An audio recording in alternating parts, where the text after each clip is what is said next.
ಪ್ರಕಟಣೆ ಗ್ರಂಥ 4ನೇ ಅಧ್ಯಾಯ 5ನೇ ವಚನ. ಸಿಂಹಾಸನದೊಳಗಿಂದ ಮಿಂಚುಗಳು, ವಾಣಿಗಳು, ಗುಡುಗುಗಳು ಹೊರಡುತ್ತವೆ. ಅದರ ಮುಂದೆ ದೇವರ 7 ಆತ್ಮಗಳನ್ನು ಸೂಚಿಸುವ 7 ದೀಪಗಳು ಉರಿಯುತ್ತಿದ್ದವು. ಸಿಂಹಾಸನದೊಳಗಿಂದ ಏನೇನು ಬರ್ತಾ ಇದೆ? ಮಿಂಚುಗಳು, ವಾಣಿಗಳು, ಗುಡುಗುಗಳು ಬರ್ತಾ ಇದೆ ಸಿಂಹಾಸನದೊಳಗಿಂದ. ಏನಿದೆಲ್ಲ? ಈ ಮಿಂಚುಗಳು, ವಾಣಿಗಳು, ಗುಡುಗುಗಳು ಏನು? ದೇವರ ಸ್ವರ, ದೇವರ ಶಬ್ದ ಅಲ್ವಾ? ಇದಕ್ಕೆ ಮೊದಲು ಒಂದು ಸಾರಿ ಯೇಸುಸ್ವಾಮಿ ಯೋಹಾನನ ಜೊತೆಯಲ್ಲಿ ಪತ್ಮೋಸ್ ದ್ವೀಪದಲ್ಲಿ ಮಾತಾಡಿದರು. ಯೇಸುಸ್ವಾಮಿ ಸ್ವರ ಹೆಂಗೆ ಕೇಳಿಸ್ತು? ತುತ್ತೂರಿಯ ಶಬ್ದದ ಹಾಗೆ, ಗುಡುಗಿನ ಶಬ್ದದ ಹಾಗೆ, ಜಲಪ್ರವಾಹದ ಘೋಷದ ಶಬ್ದದ ಹಾಗೆ. ಯಾರ ಸ್ವರ ಕೇಳಿಸಿದ್ದು? ಯೇಸುಸ್ವಾಮಿ ಸ್ವರ ಯೋಹಾನನಿಗೆ ಕೇಳಿಸಿದ್ದು. ನೋಡಿ, ಹಳೆ ಒಡಂಬಡಿಕೆಯಲ್ಲಿ ಕೂಡ ಇದಕ್ಕೆ ಆಧಾರವಾಗಿ ಒಂದು ಬಹಳ ಒಳ್ಳೆ ವಾಕ್ಯ ಇದೆ. ವಿಮೋಚನ ಕಾಂಡ ಪುಸ್ತಕ 19ನೇ ಅಧ್ಯಾಯದ 16ನೇ ವಚನ. ವಿಮೋಚನ ಕಾಂಡ 19:16. ಹ್ಮ್ ಹ್ಮ್ ಹ್ಮ್ ಹ್ಮ್ ಹ್ಮ್ ಹ್ಮ್ ಹ್ಮ್ ಹ್ಮ್ ಹ್ಮ್ ಆಮೆನ್, ಹಲ್ಲೆಲೂಯಾ. 3ನೆಯ ದಿನದಲ್ಲಿ ಸೂರ್ಯೋದಯವಾಗುವಾಗ ಆ ಬೆಟ್ಟದ ಮೇಲೆ ಏನೇನು ಕೇಳಿಸ್ತು? ಗುಡುಗು, ಮಿಂಚು, ಕಾರ್ಮುಗಿಲು, ತುತ್ತೂರಿಯ ಮಹಾಧ್ವನಿಯು ಉಂಟಾಗಲು ಪಾಳೆಯದಲ್ಲಿದ್ದ ಜನರೆಲ್ಲರೂ ನಡುಗಿದರು ಎಂಬುದಾಗಿ ಬರೆದರು. ಅಂಥ ಒಂದು ಭಯಂಕರವಾದ ಶಬ್ದ ಸೀನಾಯಿ ಬೆಟ್ಟದ ತುದಿಯಲ್ಲಿ ಕೇಳಿಸ್ತು. ಮೋಶೆ ಬಂದು ಸೀನಾಯಿ ಬೆಟ್ಟಕ್ಕೆ ಹೋಗ್ತಾ ಇದ್ದ, ಅಲ್ಲಿ ಪ್ರಾರ್ಥನೆ ಮಾಡ್ತಾ ಇದ್ದ, ಉಪವಾಸ ಇದ್ದ ಹಗಲು ರಾತ್ರಿ. ದೇವರಿಂದ ಆಜ್ಞೆಗಳನ್ನು ಹೊಂದಿ ಅವನು ಜನರ ಬಳಿಗೆ ಬಂದು ಯೆಹೋವನು ಹೀಗನ್ನುತ್ತಾನೆ ಅಂತೇಳಿ ದೇವರ ಆಜ್ಞೆಗಳನ್ನೆಲ್ಲ ಇಸ್ರಾಯೇಲರಿಗೆ ಅವನೇನು ಮಾಡ್ತಾ ಇದ್ದ? ಬಂದು ಉಪದೇಶ ಮಾಡ್ತಾ ಇದ್ದ. ದೇವರು ಹೇಳ್ತಾ ಇದ್ದಾರೆ, ಅವರನ್ನು ನಾಡಿದ್ದು ತಮ್ಮನ್ನು ತಾವು ಶುದ್ಧೀಕರಿಸಿಕೊಳ್ಳೋದಕ್ಕೆ ಹೇಳೋ. ಎಲ್ಲರೂ ಶುದ್ಧರಾಗಬೇಕು. ಅವರೆಲ್ಲ ಎಲ್ಲಿಗೆ ಬರಬೇಕು?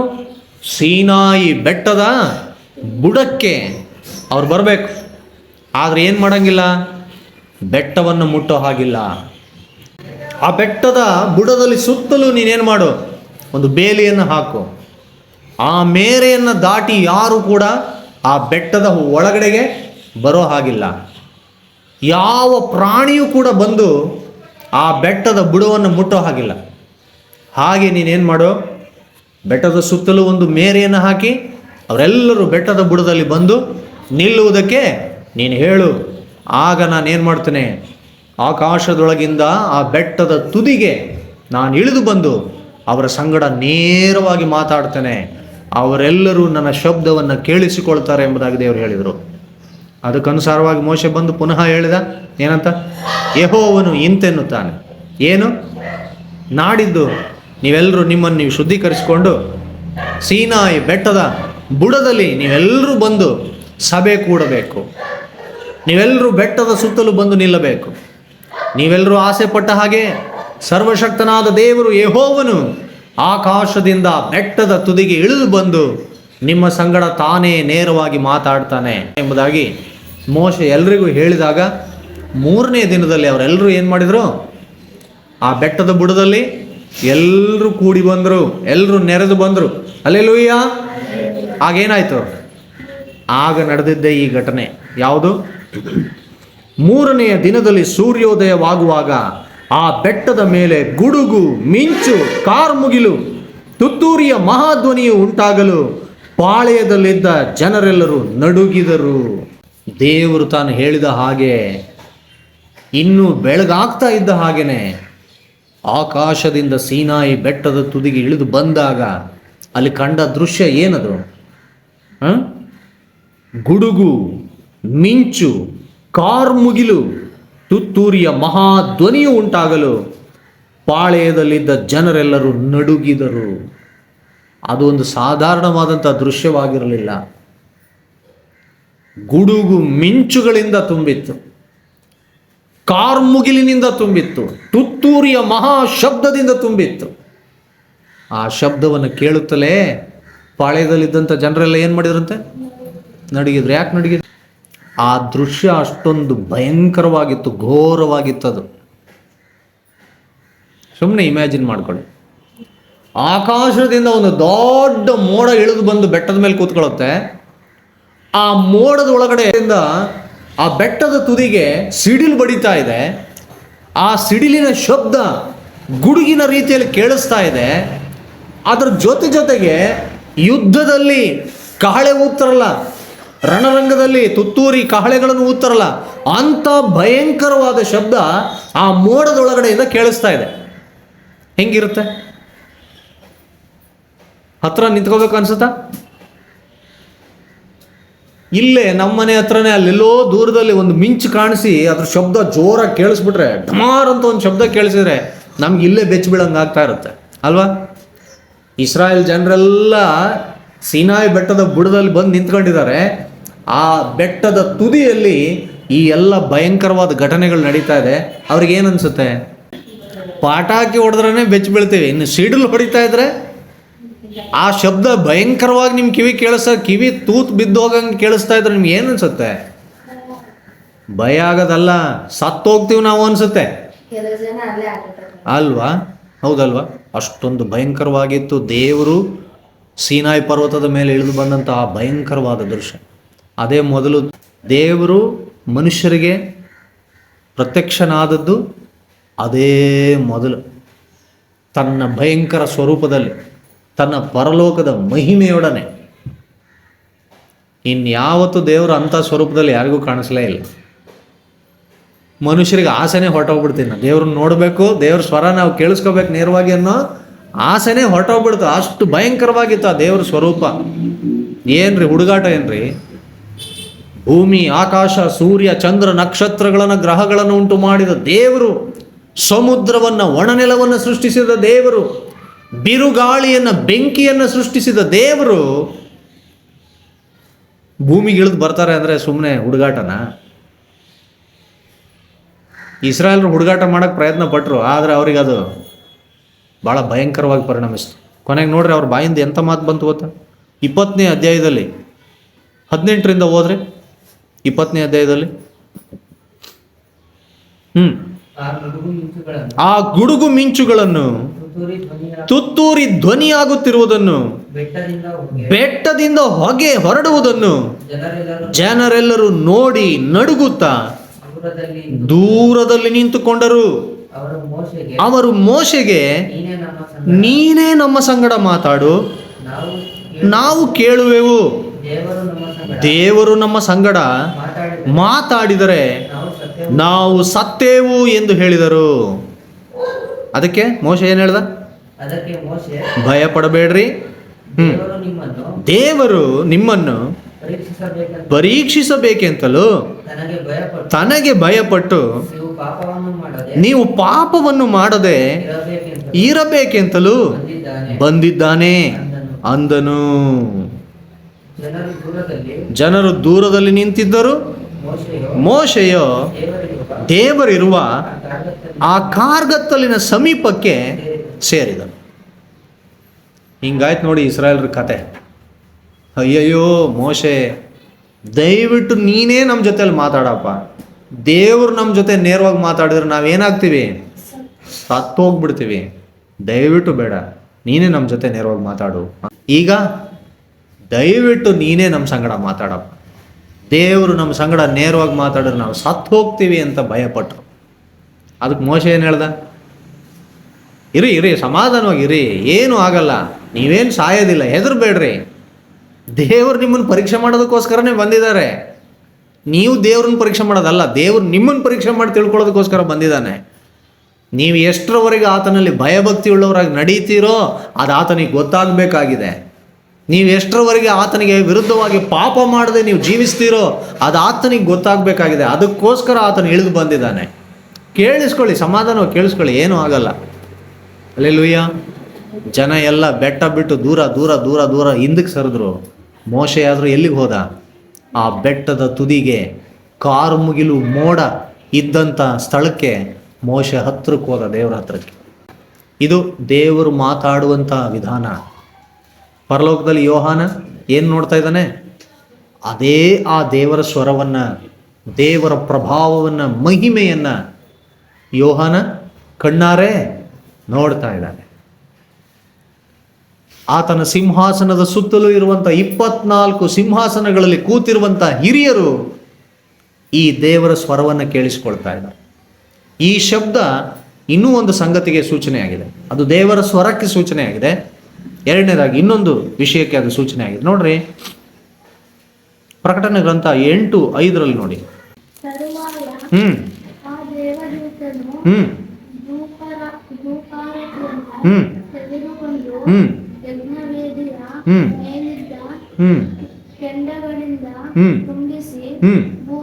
ಹ್ಮ್ ಹ್ಮ್ ಆಗ ಗುಡುಗುಗಳು, ವಾಣಿಗಳು, ಮಿಂಚುಗಳು, ಭೂಕಂಪವು ಉಂಟಾದವು.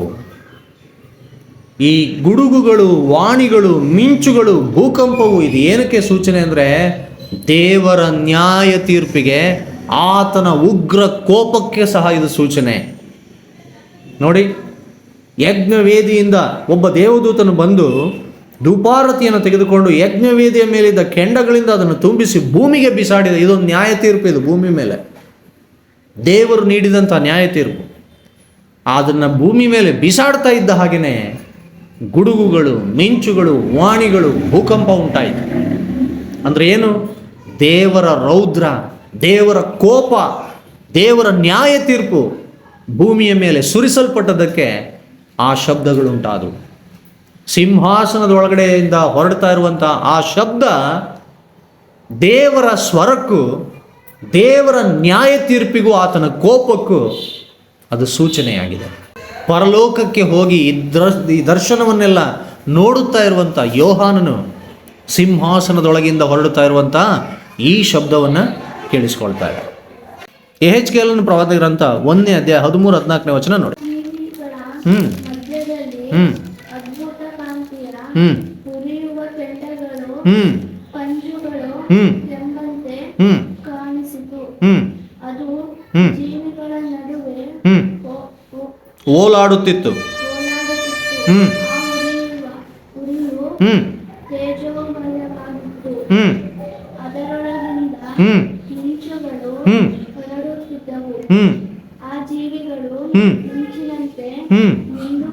ಹ್ಮ್ ಹ್ಮ್ ಸರಿದಾಡುತ್ತಿದ್ದವು. ನೋಡ್ರಿ, ಇಲ್ಲೂ ಸಹ ನಾವು ನೋಡ್ತಾ ಇದ್ದೀವಿ.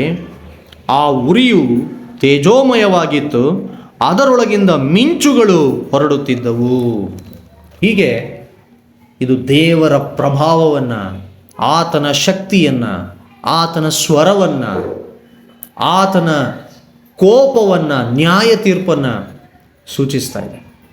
ಯಾವುದು? ಮಿಂಚುಗಳು, ಗುಡುಗುಗಳು, ವಾಣಿಗಳು, ತುತ್ತೂರಿಯ ಶಬ್ದ, ಇದೆಲ್ಲವೂ ಸಹ ದೇವರ, ಆತನ ಶಕ್ತಿಯನ್ನು, ಆತನ ಸ್ವರವನ್ನು, ಆತನ ನ್ಯಾಯ ತೀರ್ಪನ್ನು, ಆತನ ಕೋಪವನ್ನು ಅದು ಸೂಚಿಸ್ತಾ ಇದೆ. ದೇವರ ಮುಂದೆ 7 ದೀಪಸ್ತಂಭಗಳು ಉರಿಯುತ್ತಾ ಇದೆ ಎಂಬುದಾಗಿ ಕೂಡ ನಾವು ಮುಂದಿನ ವಾಕ್ಯ ಭಾಗದಲ್ಲಿ ಅಲ್ಲೇ ಓದ್ತಾ ಇದ್ದೇವೆ. ಅದೇ ವಾಕ್ಯ ಭಾಗದ ಮುಂದುವರಿದ ಭಾಗದಲ್ಲಿ ನಾವು ನೋಡ್ತಾ ಇದ್ದೇವೆ. ದೇವರ ಮುಂದೆ ಏನು ಕಾಣಿಸ್ತಾ ಇದೆ ಅಂತೆ? 7 ದೀಪಸ್ತಂಭಗಳು. ಆ 7 ದೀಪಸ್ತಂಭಗಳು ಯಾವುದಕ್ಕೆ ಸೂಚನೆ? ದೇವರ 7 ಆತ್ಮಗಳಿಗೆ ಸೂಚನೆ. ಏನದು ದೇವರ 7 ಆತ್ಮಗಳು? ಯೆಶಾಯನ ಪ್ರವಾದನೆ ಗ್ರಂಥ 11ನೇ ಅಧ್ಯಾಯ 2ನೇ ವಚನ ನೋಡಿ. ಆ ಅಂಕುರದ ಮೇಲೆ ಜ್ಞಾನ, ವಿವೇಕದಾಯಕ ಆತ್ಮ, ಆಲೋಚನಾ ಪರಾಕ್ರಮಗಳನ್ನು ಹುಟ್ಟಿಸುವ ಆತ್ಮ, ತಿಳುವಳಿಕೆಯನ್ನು, ಯೆಹೋವನ ಭಯವನ್ನು ಉಂಟು ಮಾಡುವ ಆತ್ಮ, ಅಂತೂ ಯೆಹೋವನ ಆತ್ಮವೇ ನೆಲೆಗೊಂಡಿರುವುದು. ಇಲ್ಲಿ ದೇವರ 7 ಆತ್ಮಗಳು ಅಂದರೆ ದೇವರ ಆತ್ಮನಿಗಿರುವಂಥ 7 ಲಕ್ಷಣಗಳು. ಅರ್ಥ ಆಗ್ತಿದೆಯಾ? ಸಿಂಹಾಸನದ ಮುಂದೆ ಉರಿತಾ ಇರುವಂಥ 7 ದೀಪಸ್ತಂಭಗಳು ಯಾವುದಕ್ಕೆ ಸೂಚನೆ? ದೇವರ 7 ಆತ್ಮಗಳಿಗೆ ಸೂಚನೆ. ದೇವರ 7 ಆತ್ಮಗಳು ಅಂದರೆ ದೇವರಾತ್ಮನಿಗಿರುವಂಥ 7 ಲಕ್ಷಣಗಳು, ಗುಣಲಕ್ಷಣಗಳು ಏನೇನು? ಏನೇನಿದೆ ಅಲ್ಲಿ ಗುಣಲಕ್ಷಣಗಳು? ಕರ್ತನ ಆತ್ಮವಾಗಿದ್ದಾನೆ, ಜ್ಞಾನದ ಆತ್ಮವಾಗಿದ್ದಾನೆ, ತಿಳುವಳಿಕೆಯ ಆತ್ಮವಾಗಿದ್ದಾನೆ, ಆಲೋಚನೆಯ ಆತ್ಮವಾಗಿದ್ದಾನೆ, ಪರಾಕ್ರಮಶಾಲಿಯಾದ ಆತ್ಮನಾಗಿದ್ದಾನೆ, ದೇವರ ಭಯವನ್ನು ಉಂಟು ಮಾಡುವ ಆತ್ಮನಾಗಿದ್ದಾನೆ. ಎಷ್ಟು ಗುಣಲಕ್ಷಣಗಳಾಯಿತು? ಆಯ್ತಾ? ಹೇಳು, ಲೆಕ್ಕ ಮಾಡ್ಕೊಂಡ್ರಾ? ನೋಡ್ರಿ ಇನ್ನೊಂದು ಸಾರಿ. ಜ್ಞಾನದ ಆತ್ಮ, ವಿವೇಕದಾಯಕ ಆತ್ಮ, ಆಲೋಚನೆಯ ಆತ್ಮ, ಪರಾಕ್ರಮದ ಆತ್ಮ, ತಿಳುವಳಿಕೆಯ ಆತ್ಮ, ಯೆಹೋವನ ಭಯವನ್ನುಂಟು ಮಾಡುವ ಆತ್ಮ, ಅಂತೂ ಯೆಹೋವನ ಆತ್ಮವೇ. ಆಯ್ತಾ? ಹೇಳು. ಈ 7 ಗುಣಲಕ್ಷಣಗಳನ್ನು ಹೊಂದಿದ ದೇವರಾತ್ಮನನ್ನು ಯಾವುದು ಸೂಚಿಸ್ತಾ ಇದೆ? ಸಿಂಹಾಸನದ ಮುಂದೆ ಉರಿಯುತ್ತಾ ಇರುವಂಥ 7 ದೀಪಸ್ತಂಭಗಳು ಸೂಚಿಸ್ತಾ ಇದೆ.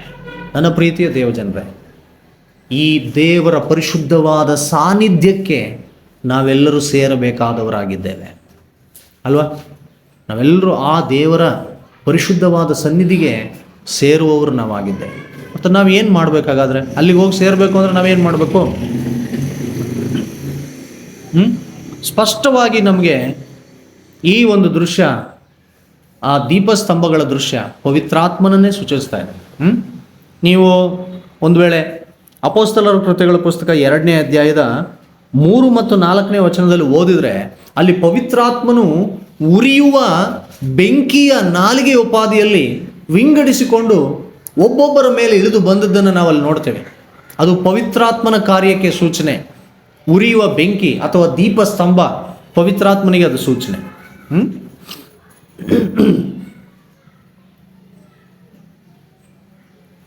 ನಾವೊಂದು ವಾಕ್ಯ ನೋಡ್ಕೊಳ್ಳೋಣ. ಇಬ್ರಿಯ ಪತ್ರಿಕೆ 12ನೇ ಅಧ್ಯಾಯ 28-29ನೇ ವಚನ. ಇಷ್ಟೆಲ್ಲ ಪರಲೋಕದ ಮಹಿಮೆಯ ದೃಶ್ಯವನ್ನು ನಾವೆಲ್ಲರೂ ನೋಡ್ತಾ ಇದ್ದೀವಿ, ಕೇಳಿಸ್ಕೊಳ್ತಾ ಇದ್ದೀವಿ. ಅದರ ಕುರಿತಾಗಿ ನಾವುಗಳು ಏನು ಮಾಡಬೇಕು? ಆ ಒಂದು ಮಹಿಮೆಯನ್ನು ನಮ್ಮ ಕಣ್ಣಾರೆ ನಾವು ಕಾಣಬೇಕಾದ್ರೆ, ಆ ಒಂದು ಮಹಿಮೆ ಒಳಗಡೆ ನಾವು ಪ್ರವೇಶಿಸಬೇಕಾದ್ರೆ ನಾವು ಏನು ಮಾಡಬೇಕು ಎಂಬುದಾಗಿ ದೇವರ ವಾಕ್ಯ ಹೇಳುತ್ತೆ. ಆದ ಕಾರಣ ಯಾರೂ ಕದಲಿಸಲಾರದ ರಾಜ್ಯವನ್ನು ಹೊಂದುವವರಾದ ನಾವು ಕೃತಜ್ಞತೆಯುಳ್ಳವರಾಗಿದ್ದು ಆತನಿಗೆ ಸಮರ್ಪಕವಾದ ಆರಾಧನೆಯನ್ನು ಭಕ್ತಿಯಿಂದಲೂ ಭಯದಿಂದಲೂ ಮಾಡೋಣ. ಯಾಕಂದರೆ ನಮ್ಮ ದೇವರು ದಹಿಸುವ ಅಗ್ನಿಯಾಗಿದ್ದಾನೆ. ಆ ಮಹಿಮೆ ಒಳಗಡೆ ನೀವು ಪ್ರವೇಶಿಸಬೇಕಾದ್ರೆ ಮತ್ತೆ ಏನು ಮಾಡಬೇಕು? ಏನು ಮಾಡಬೇಕಂತ? ಯಾರೂ ಕದಲಿಸಲಾರದ ರಾಜ್ಯವನ್ನು ಹೊಂದುವವರಾದ ನಾವು ಕೃತಜ್ಞತೆಯುಳ್ಳವರಾಗಿರಬೇಕು. ಯಾವುದಕ್ಕೆ ಕೃತಜ್ಞತೆ ಉಳ್ಳವರಾಗಿರ್ಬೇಕು? ನೀವು ಯಾವುದಕ್ಕೆ ಕೃತಜ್ಞತೆ ಉಳ್ಳವರಾಗಿರ್ತೀರಿ? ಹೇಳಿ ನೋಡೋಣ. ಯಾವುದಕ್ಕೆ ಕೃತಜ್ಞತೆ ಉಳ್ಳವರಾಗಿರ್ತೀರಿ? ಯಾರೂ ಕದಲಿಸಲಾರದ ರಾಜ್ಯದೊಳಗಡೆ ನೀವು ಪ್ರವೇಶ ಮಾಡೋದಾದರೆ ನೀವು ಕೃತಜ್ಞತೆ ಉಳ್ಳವರಾಗಿರಬೇಕು ಅಂತ ದೇವರು ವಾಕ್ಯ ಹೇಳ್ತಾ ಇದೆ. ಯಾವುದಕ್ಕೆ ಕೃತಜ್ಞತೆ ಉಳ್ಳವರಾಗಿರ್ತೀರಿ? ಈಗ ನಾನು ಉದಾಹರಣೆ ಹೇಳೋದು ನಿಮಗೆ. ನೀನು ನನಗೆ ಥ್ಯಾಂಕ್ಸ್ ಹೇಳಬೇಕು ಅಂತೀನಿ ನಾನು. ನೀನು ಕೇಳ್ತೀಯ, ಯಾತಕ್ಕೆ ಪಾಶ ಥ್ಯಾಂಕ್ಸ್ ಹೇಳ್ಬೇಕು ನಾನು? ಅಲ್ವಾ? ಸುಮ್ಮನೆ ಯಾಕೆ ಥ್ಯಾಂಕ್ಸ್ ಹೇಳಲಿ? ಕೇಳ್ತೀಯ ಇಲ್ಲ? ದೇವ್ರ ವಾಕ್ಯ ಹೇಳ್ತಾ ಇದೆ, ನೀವು ಯಾರೂ ಕದಲಿಸಲಾರದ ರಾಜ್ಯವನ್ನು ನೀವು ಹೊಂದುವವರಾಗಿದ್ದೀರಿ, ಅದಕ್ಕೆ ನೀವೇನಾಗಿರಬೇಕು? ಕೃತಜ್ಞತೆ ಉಳ್ಳವರಾಗಿರ್ಬೇಕಂತ ದೇವ್ರ ವಾಕ್ಯ ಹೇಳ್ತಾರೆ. ಯಾವುದಕ್ಕೆ ಕೃತಜ್ಞತೆ ತೋರಿಸ್ಬೇಕು ನೀವೀಗ? ಏನು ಉಪಕಾರ ಮಾಡಿದ್ರು ದೇವ್ರು? ಇದೇ ದೇವ್ರು ಮಾಡಿದ ಉಪಕಾರ. ಆ ರಾಜ್ಯಕ್ಕೆ ಹೋಗುವ ಅಧಿಕಾರವಾಗಲಿ ಯೋಗ್ಯತೆಯಾಗಲಿ ಇಲ್ಲದೆ ಇರುವಂಥ ನನಗಾಗಿ ನಿಮಗಾಗಿ ಆತನ ಏನು ಮಾಡಿದ್ದಾನೆ? ಶಿಲುಬೆಯಲ್ಲಿ ತನ್ನ ಪ್ರಾಣವನ್ನು ಅರ್ಪಿಸಿ ನಮಗೋಸ್ಕರ ತನ್ನ ರಕ್ತವನ್ನು ಸುರಿಸಿ ನನಗೂ ನಿಮಗೂ ಪಾಪ ವಿಮೋಚನೆಯನ್ನು ಉಂಟು ಮಾಡಿದ್ದಾನೆ. ಇದಕ್ಕೆ ನಾವೇನು ಮಾಡ್ಬೇಕು? ಆತನಿಗೆ ಕೃತಜ್ಞತೆ ತೋರಿಸ್ಬೇಕು. ಕೃತಜ್ಞತೆ ಉಳ್ಳವರಾಗಿರಬೇಕು ನಾವು. ಇದಕ್ಕೆ ನಾವು ಕೃತಜ್ಞತೆ ತೋರಿಸ್ಬೇಕಾಗಿರೋದು ದೇವರಿಗೆ. ಅರ್ಥ ಆಯ್ತಾ? ನಮಗೂ ನಿಮ್ಗೆ ಏನು ಯೋಗ್ಯತೆ ಇತ್ತು? ಪರಲೋಕ ರಾಜ್ಯಕ್ಕೆ ಹೋಗ್ಲಿಕ್ಕೆ ಏನಾದ್ರು ಯೋಗ್ಯತೆ ಇತ್ತಾ ನಮಗೆ?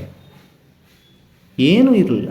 ಏನೂ ಅಲ್ಲದೆ ಇದ್ದಂಥ ನಮ್ಮನ್ನು ತನ್ನ ರಾಜ್ಯದೊಳಗಡೆ ಸೇರಿಸೋದಕ್ಕೋಸ್ಕರ ದೇವರು ತನ್ನ ಮಗನನ್ನು ಈ ಲೋಕಕ್ಕೆ ಕಳುಹಿಸಿ ಆತನನ್ನು ಶಿಲುಬೆಯಲ್ಲಿ ನಮ್ಮೆಲ್ಲರ ಸಲುವಾಗಿ ಆತನನ್ನು ಬಲಿ ಅರ್ಪಿಸಿ ಆತನ ಪವಿತ್ರವಾದ ರಕ್ತದ ಮೂಲಕ ನಮ್ಮೆಲ್ಲರಿಗೂ ಏನು ಮಾಡಿದರು? ದೇವರು ಪಾಪ ವಿಮೋಚನೆಯನ್ನು ಉಂಟು ಮಾಡಿದರು. ಆ ಪಾಪ ವಿಮೋಚನೆಯ ನಿಮಿತ್ತವಾಗಿ ನಾವೆಲ್ಲಿಗೆ ಹೋಗ್ತಾ ಇದ್ದೀವಿ? ಯಾರೂ ಕದಲಿಸಲಾರದ ರಾಜ್ಯಕ್ಕೆ ನಾವೆಲ್ಲರೂ ಹೋಗ್ತಾ ಇದ್ದೀವಿ. ಆ ದೇವರ ಮಹಿಮೆಯನ್ನು ಕಣ್ಣಾರೆ ಕಾಣುವುದಕ್ಕೆ ಆತನ ಸನ್ನಿಧಿಗೆ ನಾವು ಏರಿ ಹೋಗ್ತಾ ಇದ್ದೀವಿ. ಇದಕ್ಕೆ ನೀವೇನಾಗಿರ್ಬೇಕಂತೆ? ಏನಾಗಿರ್ಬೇಕು? ನೀವು ಕೃತಜ್ಞತೆ ಉಳ್ಳವರಾಗಿರ್ಬೇಕು. ಕೃತಜ್ಞತೆ ತೋರಿಸ್ತಾ ಇದ್ರೆ ಮಾತ್ರ ಅಲ್ಲಿಗೆ ಹೋಗೋಕ್ಕಾಗತ್ತೆ, ಇಲ್ಲದೆ ಹೋದ್ರೆ ಆಗಲ್ಲ.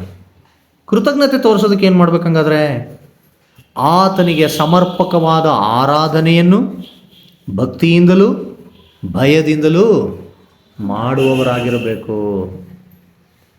ನೀವು ನಿಜವಾಗಿಯೂ ಯೇಸುಸ್ವಾಮಿ ಮಾಡಿದಂಥ ತ್ಯಾಗಕ್ಕೆ, ಆತನು ನಿಮಗೆ ಮಾಡಿರುವಂಥ ಉಪಕಾರಕ್ಕೆ, ಯಾರು ಕದಲಿಸಲಾರದ ರಾಜ್ಯದೊಳಗಡೆ ನಿಮ್ಮನ್ನು ಪ್ರವೇಶ ಮಾಡುವುದಕ್ಕೆ ಅವಕಾಶ ಮಾಡಿಕೊಟ್ಟದ್ದಕ್ಕೆ ನೀವೇನು ಮಾಡಬೇಕು? ಕೃತಜ್ಞತೆ ತೋರಿಸ್ಬೇಕು. ಆ ಕೃತಜ್ಞತೆಯನ್ನು ಯಾವ ರೂಪದಲ್ಲಿ ತೋರಿಸ್ಬೇಕು? ಆತನಿಗೆ ಮಾಡುವಂಥ ಆರಾಧನೆಯೇ ನೀವು ತೋರಿಸುವಂಥ ಕೃತಜ್ಞತೆ. ಇದನ್ನು ಎಷ್ಟೋ ಜನ ಮಾಡ್ತಾ ಇಲ್ಲ ಈ ಲೋಕದಲ್ಲಿ. ನೀವು ಮಾಡ್ತಾ ಇದ್ದೀರಿ ಅಂದರೆ ನೀವು ಧನ್ಯರು. ನೀವು ನಿಜವಾಗಿ ದೇವರಿಗೆ ಕೃತಜ್ಞತೆಯನ್ನು ನಡ್ಕೊಳ್ತಾ ಇದ್ದೀರಿ. ದೇವರ ಮನಸ್ಸನ್ನು ಸಂತೋಷಪಡಿಸುವಂಥ ಕೆಲಸ ನೀವು ಮಾಡ್ತಾ ಇದ್ದೀರಿ. ಆತನ ಉಪಕಾರಕ್ಕೆ ಕೃತಜ್ಞತೆಯನ್ನು ನೀವು ಸಲ್ಲಿಸ್ತಾ ಇದ್ದೀರಿ. ಯಾವ ವಿಶ್ವಾಸಿ ಸಭೆ ಕೂಡಿ ಬಂದು ದೇವರನ್ನು ಆರಾಧನೆ ಮಾಡೋದಿಲ್ವೋ ಅವರು ದೇವರಿಗೆ ಕೃತಜ್ಞತೆ ತೋರಿಸ್ತಾ ಇಲ್ಲ. ಯಾರು ಆರಾಧನೆಗೆ ಬರೋದನ್ನು ತಪ್ಪಿಸಿಕೊಳ್ತಾ ಇದ್ದಾರೋ ಅವರು ದೇವರಿಗೆ ಕೃತಜ್ಞತೆಯನ್ನು ತೋರಿಸ್ತಾ ಇಲ್ಲ. ಯಾರು ಆತನ ಸನ್ನಿಧಾನದಲ್ಲಿದ್ದಾರೋ, ಯಾರು ಆರಾಧನೆಗಳಿಗೆ ಭಾಗವಹಿಸ್ತಾ ಇದ್ದಾರೋ, ಯಾರು ದೇವರನ್ನು ಸ್ತುತಿಸಿ ಕೊಂಡಾಡಿ ಮಹಿಮೆ ಪಡಿಸ್ತಾ ಇದ್ದಾರೋ ಅವರು ಮಾತ್ರವೇ ನಿಜವಾಗಿ ಯೇಸುಸ್ವಾಮಿಗೆ, ದೇವರಿಗೆ ಏನು ಮಾಡ್ತಿದ್ದಾರೆ? ಕೃತಜ್ಞತೆಯನ್ನು ತೋರಿಸ್ತಾ ಇದ್ದಾರೆ. ಯಾರು ಕದಲಿಸಲಾರದ ರಾಜ್ಯಕ್ಕೆ ಪ್ರವೇಶಿಸುವವರಾದ ಕಾರಣ ದೇವರಿಗೆ ಕೃತಜ್ಞತೆ ಉಳ್ಳವರಾಗಿರಬೇಕು. ಹೇಗೆ ಕೃತಜ್ಞತೆ ಉಳ್ಳವರಾಗಿರಬೇಕು? ಆತನಿಗೆ ಸಮರ್ಪಕವಾದ ಮೆಚ್ಚುಗೆಯಾದಂಥ ಆರಾಧನೆಯನ್ನು ಸಮರ್ಪಿಸುವುದರಲ್ಲಿ ಕೃತಜ್ಞತೆಯುಳ್ಳವರಾಗಿರಬೇಕು. ಅದನ್ನು ಆ ಆರಾಧನೆಯನ್ನು ಹೆಂಗೆ ಮಾಡಬೇಕು? ಅಸಡ್ಡೆಯಿಂದ ಮಾಡಬಾರ್ದು. ದೇವರಿಗೆ ಮೆಚ್ಚುಗೆ ಆಗೋದಿಲ್ಲ. ಅಸಡ್ಡೆಯಿಂದ ಮಾಡಬಾರ್ದು. ಅದನ್ನು ಭಯದಿಂದಲೂ ಭಕ್ತಿಯಿಂದಲೂ ಮಾಡಬೇಕು ಅಂತ ದೇವರ ವಾಕ್ಯ ಹೇಳ್ತಾರೆ. ಏನು ಭಯ ಅಂದರೆ ಏನು? ಪ್ರತಿಯೊಬ್ಬರ ಹೃದಯಗಳನ್ನು ದೇವರು ನೋಡ್ತಾ ಇದ್ದಾರೆ. ನಾವು ದೇವರಿಗೆ ಸಮರ್ಪಿಸುವಂಥ ಆ ಆರಾಧನೆ ಭಯದಿಂದ ಭಕ್ತಿಯಿಂದ ತುಂಬಿರಬೇಕು. ಯಾಕಂದರೆ ಇದು ದೇವರ ಸನ್ನಿಧಾನ. ಯೋಹಾನ ಹೆಂಗೆ ಪರಲೋಕದಲ್ಲಿ ದೇವರ ಸನ್ನಿಧಾನ ನೋಡ್ತಾ ಇದ್ದಾನಲ್ವ, ಅದಕ್ಕೆ ಇದು ಮಾಡೆಲ್ ಇದೆ, ಇದು ಉದಾಹರಣೆ. ಇದು ನಾವು ಅಲ್ಲಿ ದೇವರ ಸಮ್ಮುಖದಲ್ಲಿ ಹೆಂಗಿರ್ತೀವಿ ಅನ್ನೋದು ಇಲ್ಲಿ ಸಭೆಯಲ್ಲಿ ಆರಾಧನೆಗಾಗಿ ಸಭೆ ಕೂಡಿದಾಗ ನಾವು ಒಬ್ಬೊಬ್ಬರು ಹೆಂಗಿರ್ತೀವಿ ಅನ್ನೋದ್ರ ಮೇಲೆ ಅಲ್ಲಿ ಆಧಾರವಾಗಿರ್ತದೆ. ನಾವು ದೇವರಿಗೆ ಸಮರ್ಪಿಸುವಂಥ ಆರಾಧನೆಯನ್ನು ಭಯದಿಂದಲೂ ಭಕ್ತಿಯಿಂದಲೂ ಸಮರ್ಪಿಸಬೇಕು. ಯಾಕೆಂದರೆ ನಮ್ಮ ದೇವರು ಏನಾಗಿದ್ದಾರೆ? ದಹಿಸುವ ಅಗ್ನಿ, ಸುಟ್ಟು ಹಾಕಿಬಿಡುವಂಥ ಶಕ್ತಿ ಆತನಲ್ಲಿದೆ. ಬಹಳ ಹುಷಾರಾಗಿರ್ಬೇಕು, ಬಹಳ ಹುಷಾರಾಗಿ. ಬೆಂಕಿ ಎರಡು ಥರ ಉಪಯೋಗ ಮಾಡ್ಕೋಬೋದು ನಾವು. ಅದರಿಂದ ನಾವು ಚಳಿ ಕಾಯಿಸ್ಕೋಬೋದು, ಬಿಸಿನೀರನ್ನು ಕಾಯಿಸ್ಕೋಬೋದು, ಅಡುಗೆ ಮಾಡ್ಕೋಬೋದು, ಏನೆಲ್ಲ ಮಾಡ್ಬೋದು. ನಮ್ಗೆ ಬೇಡದಿರೋದನ್ನೆಲ್ಲ ಸುಟ್ಟು ಬೂದಿ ಮಾಡಿ ಹಾಕ್ಬೋದು. ಹೆಚ್ಚು ಕಡಿಮೆ ಆದರೆ ಆ ಬೆಂಕಿ ನಮಗೂ ಅನಾಹುತ ಉಂಟು ಮಾಡ್ತದೆ. ಬೆಂಕಿಯನ್ನು ಸರಿಯಾಗಿ ಬಳಸ್ಕೊಂಡ್ರೆ ಮಾತ್ರ ಅದರಿಂದ ಪ್ರಯೋಜನ. ಅದನ್ನೇನಾದ್ರು ತಪ್ಪಾಗಿ ಬಳಸಿದರೆ ಅನಾಹುತ ತಪ್ಪಿದ್ದಲ್ಲ. ನಮ್ಮ ದೇವರು ದಹಿಸುವ ಅಗ್ನಿಯಾಗಿದ್ದಾನೆ. ಆತನ ಸನ್ನಿಧಾನದಲ್ಲಿ ಆರಾಧಿಸುವಾಗ ಭಯದಿಂದಲೂ ಭಕ್ತಿಯಿಂದಲೂ ಆತನನ್ನು ಆರಾಧಿಸಬೇಕಾದದ್ದು ನಮ್ಮೆಲ್ಲರ ಕರ್ತವ್ಯ, ಜವಾಬ್ದಾರಿ.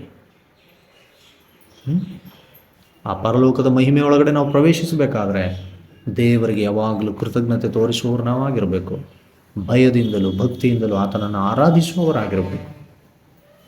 ಆಗ ಆ ಮಹಿಮೆಯ ಸಿಂಹಾಸನದ ಮುಂದೆ ನಿಂತುಕೊಳ್ಳುವಂಥ ಅವಕಾಶ ಸ್ವಾಮಿ ನಮ್ಮೆಲ್ಲರಿಗೂ ದಯಪಾಲಿಸ್ತಾರೆ. ದೇವರ ಆಶೀರ್ವದಿಸಲಿ. ಕೇಳಿರುವಂಥ ವಾಕ್ಯಗಳನ್ನು ನೆನಪಿನಲ್ಲಿಟ್ಟುಕೊಳ್ಳಿ. ನಾವೆಲ್ಲರೂ ಪರಲೋಕವನ್ನು ಪ್ರವೇಶ ಮಾಡುವವರಾಗಿದ್ದೀವಿ. ದೇವರ ಪರಿಶುದ್ಧವಾದಂಥ ಸಾನ್ನಿಧ್ಯವನ್ನು ಪ್ರವೇಶಿಸಬೇಕಾದವರು ನಾವಾಗಿದ್ದೀವಿ. ಆದ ಕಾರಣದಿಂದ ದೇವರಿಗೆ ಕೃತಜ್ಞತೆಯುಳ್ಳವರಾಗಿ ನಡ್ಕೊಳ್ಳೋಣ. ದೇವರನ್ನ ಭಯಭಕ್ತಿಯಿಂದ ಆರಾಧಿಸೋಣ.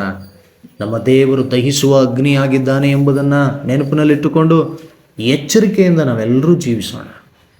ಕರ್ತನು ನಮ್ಮನ್ನು ಆಶೀರ್ವದಿಸಿ ತಾನು ವಾಗ್ದಾನ ಮಾಡಿದಂತೆ ನಮ್ಮನ್ನು ನಿತ್ಯ ಜೀವ ಅನುಗ್ರಹಿಸಿ ಆ ಜಯಮಾಲೆಯನ್ನು ಹೊಂದುವುದಕ್ಕಾಗಿ ನಮ್ಮನ್ನು ಪರಲೋಕ ರಾಜ್ಯದಲ್ಲಿ ಸೇರಿಸಿಕೊಳ್ಳುವಾತನಾಗಿದ್ದಾನೆ.